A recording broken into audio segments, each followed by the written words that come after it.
As a child, summer is the best time, when fond memories and deep bonds are formed that will always have a place in our hearts. For 13-year-old Patrick Mizell and his close friends, August 28th, 1993 is one summer day they will never forget.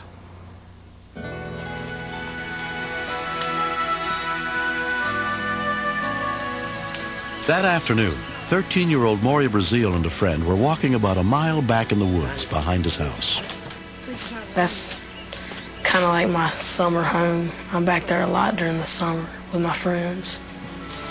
Hey, they're just... I don't hear anything. I kept telling Jonathan that I was hearing voices. Listen, there it is again. Then we heard some hammering. We figured somebody was building a fort. Oh, it sounds like myself. Come on. Hey, myself. Whoa. Golly! How'd you get that high? What's up, guys? We saw Patrick up in the tree. Come on up. And he was up about 3 or 4 stories high. Man, this is awesome. I was amazed because I've never built a fort that high. 14-year-old Ben Boatler and another friend were helping Patrick build the treehouse. Me and Patrick are great friends. When'd y'all get here? We've been here for The treehouse is going to be a place where we can go and spend the night and have fun. Right, you bring anything out? We were talking about how awesome it was and how cool it was going to be when they finished. Nail it. I think you're going to... Oh, I'm in the hall. Oh, my God! Patrick!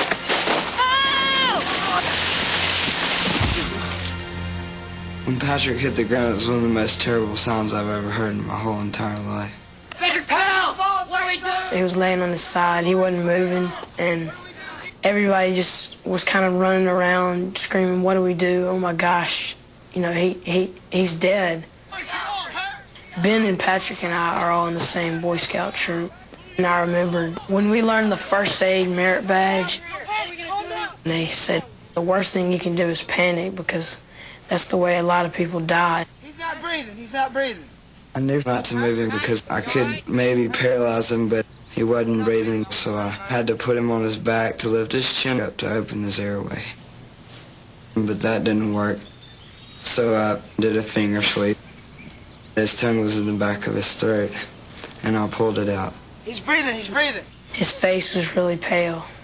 In Scouts, there was a rhyme that says, if their face is pale, lift the tail. If the face is red, lift the head. We gotta lift his legs up. Be careful, Maury. Maury said, lift his feet to make sure he doesn't go into shock. Go get help. Hurry up. Run. I was really scared for him. I wasn't sure if he was going to live or not. Moment, emergency, what address? Within 15 minutes of the accident, one of the boys got to a phone to call for help. A mobile medic ambulance was immediately dispatched to the scene.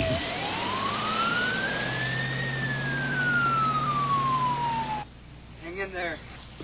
Adrenaline was pumping through every vein in my body, and I really couldn't believe that this was It's gonna happening. be okay, Patrick. Hang in there. He was breathing very raggedly, and I thought he was going to die. Come on, Patrick. Me and Patrick are great friends, and I can't imagine him not being here anymore. Come on, guys. Hurry.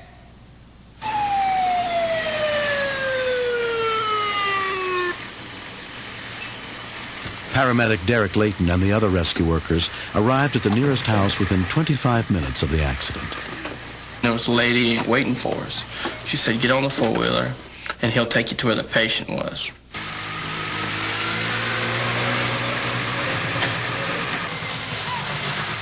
The woods were about 100 yards back, so I figured that we were going to be right behind the house.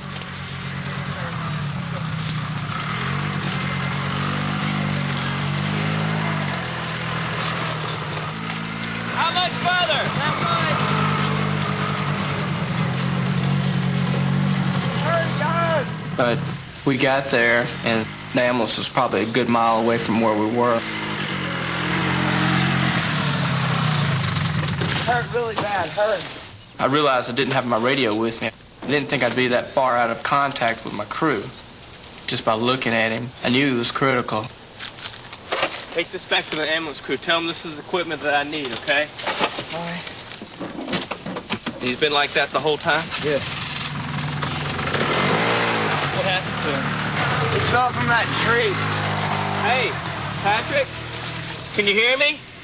Patrick? I was surprised to see his blood pressure and his pulse as stabilized as they were. Everything that could have been done prior to our arrival was done. Right over here. But his pupils were gazed upward and to the right, which would indicate some type of head injury. Okay. 13-year-old fell out of the tree about 40 feet. He's unconscious. It crossed the back of my mind that he might die while we were still out in the woods. Put a sea collar on him. How is he? Hang on. Patrick's mother and father, Laurie and Jim Mizell, were notified of his accident.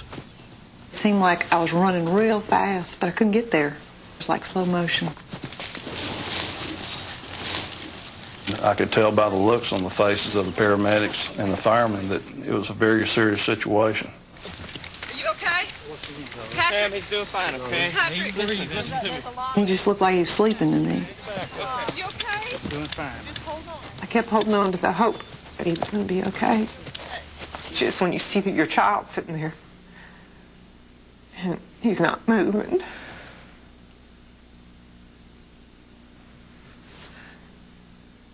It's just kind of frightening. A lot of brush. You're going to be okay, sweetheart. Since I lost my father about 4 years ago, Patrick's been my biggest buddy, and the thing that crossed my mind was that I was going to lose my best friend. It's real scary to think that you might outlive your child. I just would rather die than him die. He's such a joy.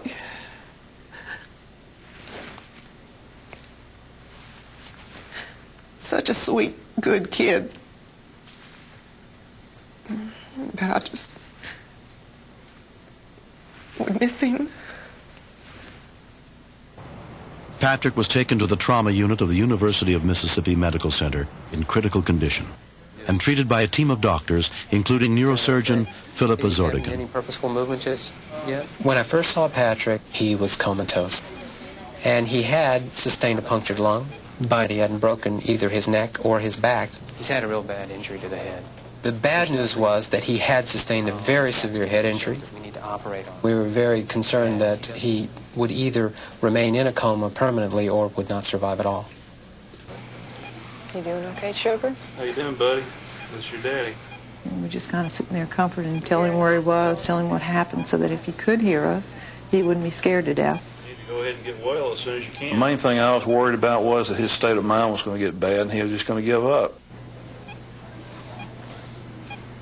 We got through that first night, and I kept telling him, "This isn't good enough, Patrick. You got to show me your eyes." I just wanted him to wake up. There you go. Good. There we go. First time that I saw his eyes, it was, it's like when you're looking at them when they're a little baby, and they look up at you and smile. Do you see anything? It's just a bunch of prayers that were answered. It's just an answer to a prayer.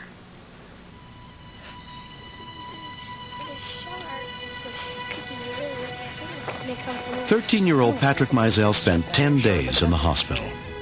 In the 2 months since the accident, he has made an amazing recovery. I think that Patrick was an incredibly lucky young man. I don't think anyone else who would have fallen that distance would have done nearly as well or even survived that fall. He's still a little bit slow in his speech, but he is back in school. He has been asking me if he could start lifting weights again. Now I have to be the meanie and tell him, no, you can't do this just yet. Slow down.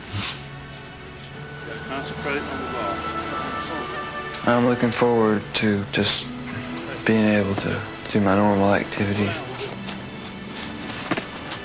But I intend to be real careful in a lot of the things that I do. I've learned that I'm not invincible.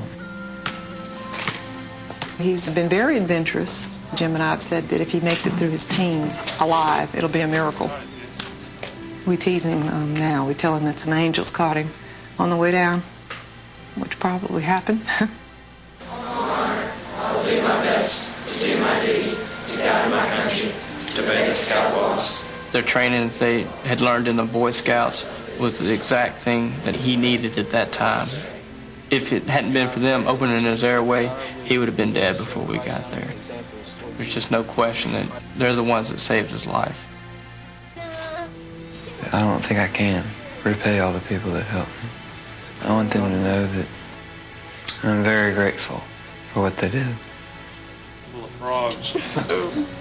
Maybe I'll get to see him grow up more and see his kids, and when he has his own, he'll probably be able to feel the fullness of being a parent and the love that comes from it. He's my special son, and he always has been.